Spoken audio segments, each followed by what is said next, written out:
Alright, I'm doing the wiring. I want to get the headlights done. So this is a 1929 Model A pickup truck headlight. And I got it mounted on here, and I want to run, this is just one of the wires, I want to run it from the radiator shell into the back. So what I thought of doing is I have this this shower, you know, these things you hang up, you plug it in the shower, and you got the handle at the other end so you can take a shower. Well, it's plastic lined, so it'd be good to run the, I mean, it feels like plastic, and it's got a rubber inside so it won't chafe the wiring. Plus I think it'll look kind of cool in here, you know, going from, say like it'll come out of the bottom here. Let me get this, stick that in there, right, kind of like that, and then it'll kind of, you know, kind of, let me get over here, you can see it a little bit better, you know what I mean, kind of look like that. It'll hide the wires a little bit, something like that, look kind of cool. So what I got to do is I got to make some kind of plug for here and some kind of plug for inside there, because originally that's where the bulb, that's the socket for the bulb. Okay, now I'm not, of course I'm not using it anymore because I got those adapters I made. But what I found was I got these grommets. Okay, now I bought a 9/16 washer, and that and they had these grommets. Now these, what I'm going to try to do, and I don't know how successful I'll be, because I may have to open up the rubber a little bit, but that grommet will fit around here. Problem is I can't get it into the washer when it's on when the hose is inside, because you can't shrink it. So what I'm going to try to do is, here's the other headlight bulb socket. I mean, the other headlight bucket. I'm going to take my Dremel, and I'm gonna cut out the socket. Then I'm gonna end up welding the washer in there, and you can see where I'm going with this. Then this I'm gonna try to fit into there, and then at the other end I'll do the same thing. I'll fiberglass that washer, because that's a fiberglass radiator shell. I'll fiberglass it on the inside of that radiator shell to hold it in place. Then just paint the outside black, and it'll just come out of there and then into the bucket here. So that's what I'm going to try to do. Hopefully I can open this rubber grommet up enough to slide this in, because that would be perfect. If I can't, then I may have to just go to like a vacuum line or rubber hose, just a plain black rubber hose, slide it in there and have the hoses, I mean the wires inside the hose.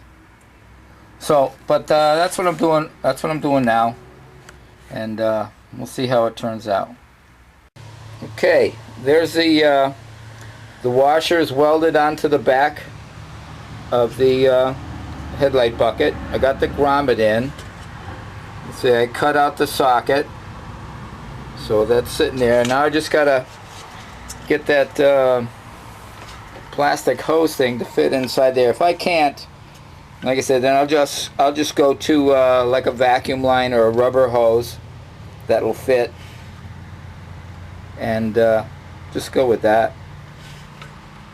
But that didn't come out too bad. I mean, it's in there. My TIG welding is not, I don't have a row of dimes. I got more like a stack of washers or slugs, a couple of pebbles thrown in, maybe a stick or two. Anyways, but at least I know it's not going to come off, and it's, you know, it ain't no perfect weld, but it's underneath the bucket. and it ain't a show car either. So, all right.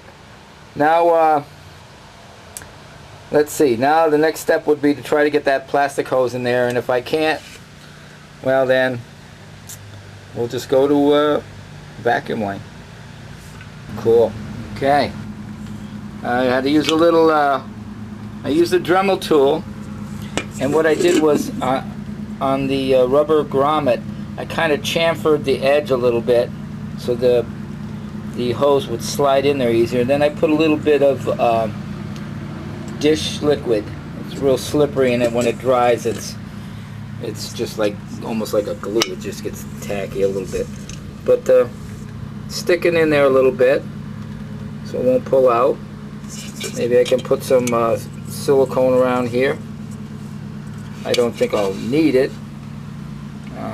It might help hold it in there, because it'll kind of get around the ridges and then won't allow it to pull out so easily. I mean, it's in there pretty good. I mean, you can suspend it. It's not loose or anything, so. But that's the piece, and then this, of course, will go like that, right? The headlight will be kind of like something like that, and then this will go up into there. The nut. Of course, the nut will hold that straight. You know what I mean? It'll be like kind of like that, and then that'll go up into the hole. I'm gonna put another washer up there. I'll have to pull the shell off and fiberglass a washer in there, and then hello. And then put the grommet in, and then stick this in there, and stick this in there, and then feed these two plus a ground wire, so I can get 3 wires inside that hose. I think I can do it. Should be okay. Once it's done, I think it'll look kind of cool, and that hose is certainly long enough. I mean, even if it goes like that, twice, it goes all the way down to there. I probably got about, I don't know, 3.5 feet of it. But so that's what I got, and now what I'm going to do is I'll do the same thing to the other side. I'll cut this hose in half, get the other half on the other side, and trim out the socket, weld in a washer. Then I'll have to pull the radiator shell all off and stuff like that. But that's what's on the agenda today. All right, there's the second one. That didn't come out too bad either. This one here, what I did differently on this one, instead of putting the washer on here and then hitting it with one spot with a MIG welder to hold it, and then going around with the TIG welder, what I did was I just put the washer, centered it on the hole of the bucket, and then just hit it with the TIG welder, and I just melted, because the washer's thicker than the shell of the bucket. I just kind of melted the washer down until it flowed into the bucket metal, without spending too much time on the thin sheet metal of the bucket, and concentrating more on welding or melting down the washer to flow. I use the washer as the filler rod, and I just went right around, just made little circle motions like that, and it would melt the washer, and the washer would drip down right onto the bucket, and you just go all the way around, and it came out pretty nice. So, all right, and the grommet's in, and on this one here, I started thinking, why even bother take that off? Who cares? It's on the inside. Why go through the trouble? And it'll probably help hold in some of the silicone that I just put around that piece of hose anyways. So that's what I got. All right, second bucket's done. Okay, and now let's see. I got to mount the cut the hose in half, put the other hose inside here, Put this one back, this shell back on the car. Take the radiator shell off, and put the tubing and glass the washer and the grommet into the radiator shell. All right, onward and upward. Okay, there's the washer and the grommet, fiberglassed in on one side, and there it is, fiberglassed in on the other side. So there's one on the outside, and where the hell is it? Oh yeah, right there. There's the other one. Okay, so now I'm just gonna temporarily put the radiator shell back on, then wire it up, get it all fit. I have to take the shell back off again to paint, but just to get it fitted and wired, I'll stick it right back on. Oh, and I got the what else did I do? I got the freeze plug. Put a freeze plug in it, the one that was leaking. Up in there, see the brass freeze plug. I had to pull the headers off and get at it. Took the starter out too. But it wasn't that bad a deal. I drove it in with a socket. I found a socket that would just fit inside the plug, and tapped it in with a hammer. Put a little sealer around the outside edge of it. So that went in pretty good. And you can see down there I got one ground strap bolted to the starter. Now that strap is going to bolt to the frame, and then I'm going to put another one on the other side of the motor from the bell housing and probably mount it to the body underneath, so the body and the frame and the motor will be all tied together really well. Alright, okay, let's get this radiator shell back on, get the hose in there and get the wires fed through it, get the show on the road. Cool. Alright, got the ground, the high beam, low beam, that's coming out of there, comes up through here, goes into there, it's going to go down.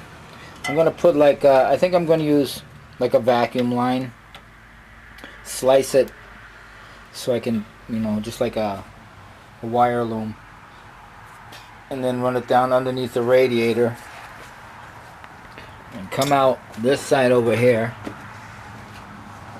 because it comes back up here and it'll tuck in here.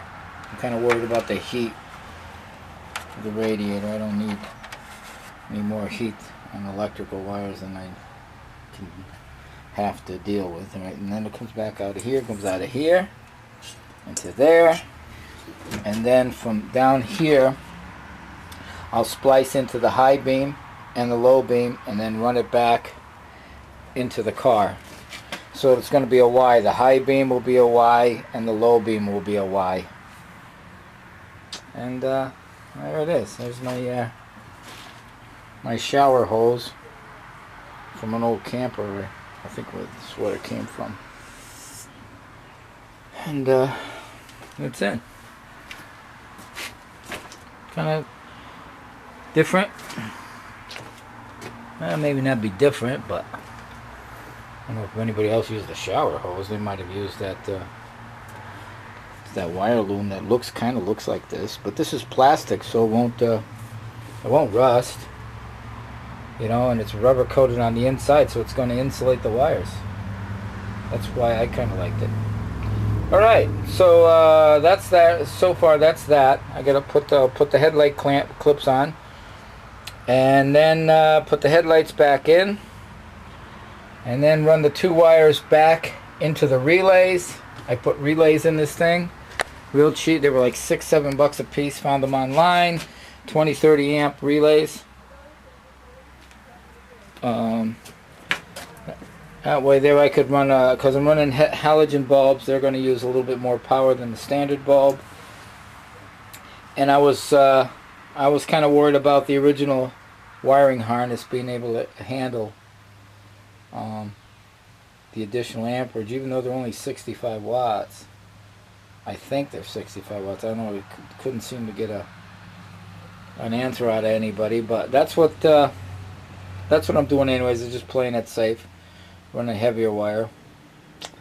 And what else? I got to get a longer screw that holds the ballast resistor back there to get it away from the firewall, because those get pretty hot. And then this is going to get all taped up and covered. Right now it's just kind of sitting in here. I figure I'd better leave it uncovered until I'm sure everything's working. You know, if some wire gets hot, I want to be able to get at it and shut it down and real quick. So hopefully today I can get the headlights done. And then let's see what's left. Putting the big quick disconnect in the back behind the roll bar and hooking up the battery. Oh, and I got to do the grounds. The grounds on the motor and to the frame and to the body. Then I think I can just throw some fuel in this thing, put the antifreeze back in, drop it back down, and we'll see if it'll start up with a key. Man, that'd be cool. That would be a giant step forward. Starting this thing up with a key. The key out of the Jeep column. Alright, wasting time. I gotta get going on this steering thing. Alright, see you later. Check back in for part 2. Getting wired with Franky. Cool. Alright. Okay, the wire, I ran an old piece of wire loom I had off a pickup truck that I junked. I saved that. So I ran the wire from out of the headlight down across to the other side. There's high beam, low beam. And then down at the bottom, I brought the ground out. It's 12 gauge, and I'm going to run that to a bolt in the frame. So that'll be my ground there. And I ran, I'm going to put these in a vacuum hose. These are the directional light leads, hots, running light and direction light. And ran that down into the loom. And then on the other side, it comes out, goes down under there, comes up here, and runs back into here.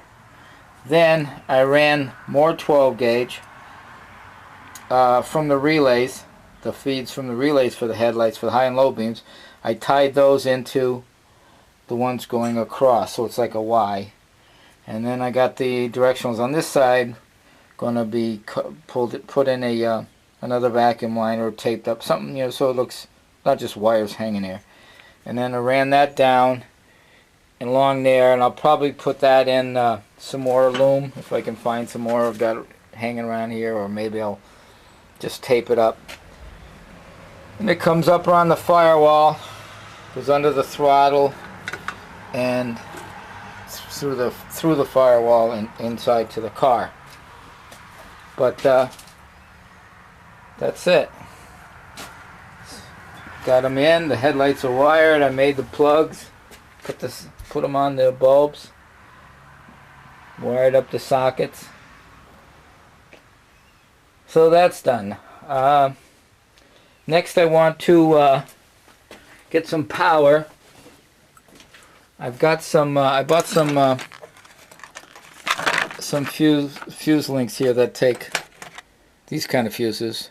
So I'm going to run 15 amp fuses for the highs and then 15 for the lows, instead of, you know, one fuse for each. I'm running